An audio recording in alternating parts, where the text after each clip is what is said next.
Welcome back, guys. Right now, John has an interview with the developers of Killzone at E3 2014.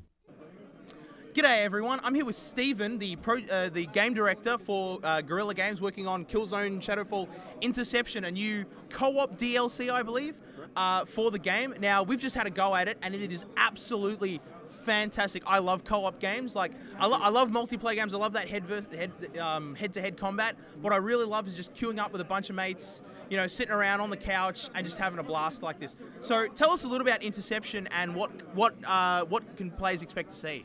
So the idea with Killzone Intercept is that, yes, it is an addition to kind of Shadowfall that's out there. It's going to be sold separately as a standalone as well, and it's all about teamwork. It's all about getting your friends in, as you say, and it's making sure that everybody kind of plays their role in the squad, and you get to certain score targets. So that's kind of what the game is all about. It offers a lot of depth because it's all about reaching that score target as efficiently as possible, being the best team out there. There's kind of a competition amongst teams as well, and there's loads of different things for you to unlock, for different maps to play on, different abilities to try out. So it's, are you going to be the best medic? Are you going to be the best assault? Let's see if you can make that kind of that perfect team.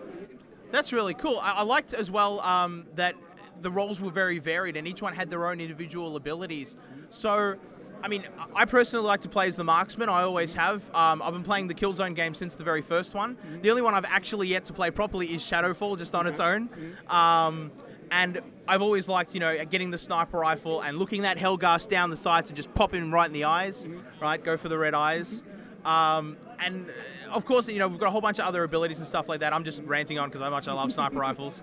But what I like is the amount of variety in each class. Like the sniper specifically has an explosive round that you can just like blow people up and just watch showering limbs. Yeah.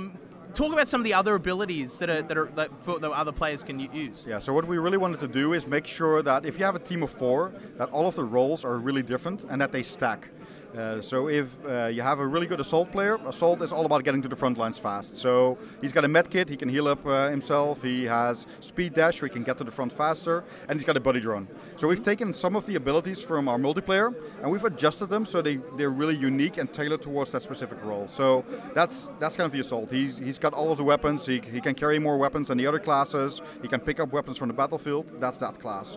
Then we have our marksman, who's kind of more hanging back, spotting targets from afar, using very powerful rifles to kind of take out enemies before they become a real nuisance. Yeah. So that's what that class is all about. Then we have a medic class, which is all about supporting the other classes. So he can revive your fallen teammates, which is really, really useful, because that means you get to hang on to your points, it doesn't cost you any points, and he can basically offer support. So he can put down ammo boxes and stuff like that to make sure that the rest of the team stays supplied and stays healthy.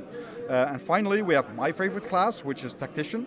Tactician is like it's a one-man tower defense game. You have 3 turrets that you can place, and by holding on to those 3 capture points, which is what the game mode is all about, he can try and kind of choose points for his turrets that are effective at holding the Hellgast at bay. So it's all really about kind of strategic placement of your turrets and making sure that you're hanging back, keeping kind of your turrets alive.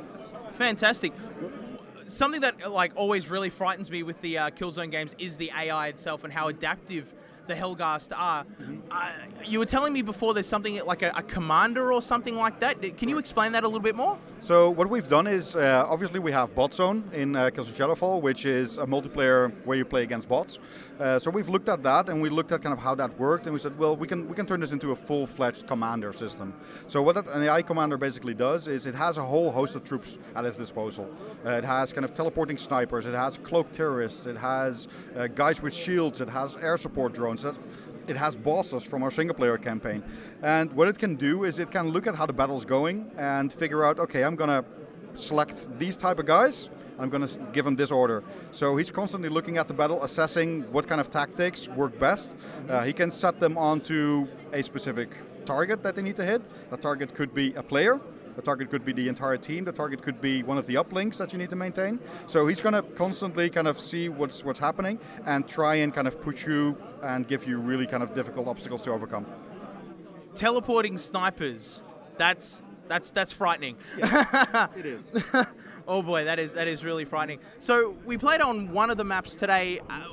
what other maps are there, and how varied are they? Are they all kind of the same, or are they all really different and better suited for particular roles? Well, the maps are very different in feel, for sure. I mean, what we've done is we've looked at all of the environments that we have throughout our game, and we kind of went, okay, what works for co-op? What do we need to change? What do we need to adjust for it to work in co-op? So we need to build bases into that, so kind of people have kind of their own base, making sure that the ebb and flow of the control points works, that there's enough spawn points where the enemies can come from. So it's making sure that we have those adaptations. But on top of that, we want variation as well. So every map is slightly different.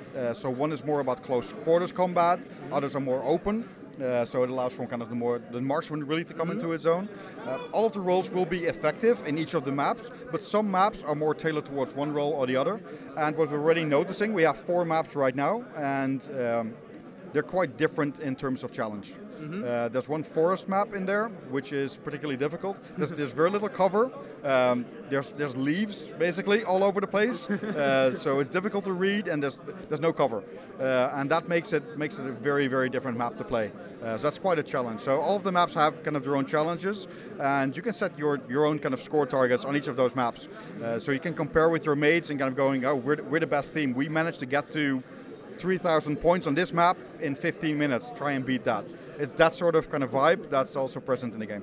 So that'd be sort of taking advantage of the share button that the PS4 uses. You can upload your score and say, hey, try and beat my score. Is that kind of the idea that you had in mind? Absolutely. It's all about, I mean, cooperative is cool, and it's really cool to play with your friends, but you want an incentive to keep playing, and you want to see that other people are doing better and how they're kind of making use of better tactics. Maybe you can adjust, maybe you can learn and get better at the game.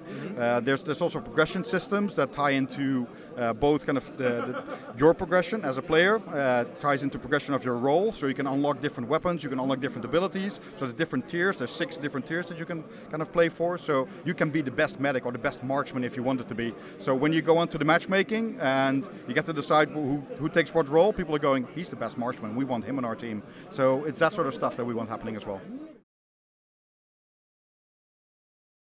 Next week on Worldwide Gaming.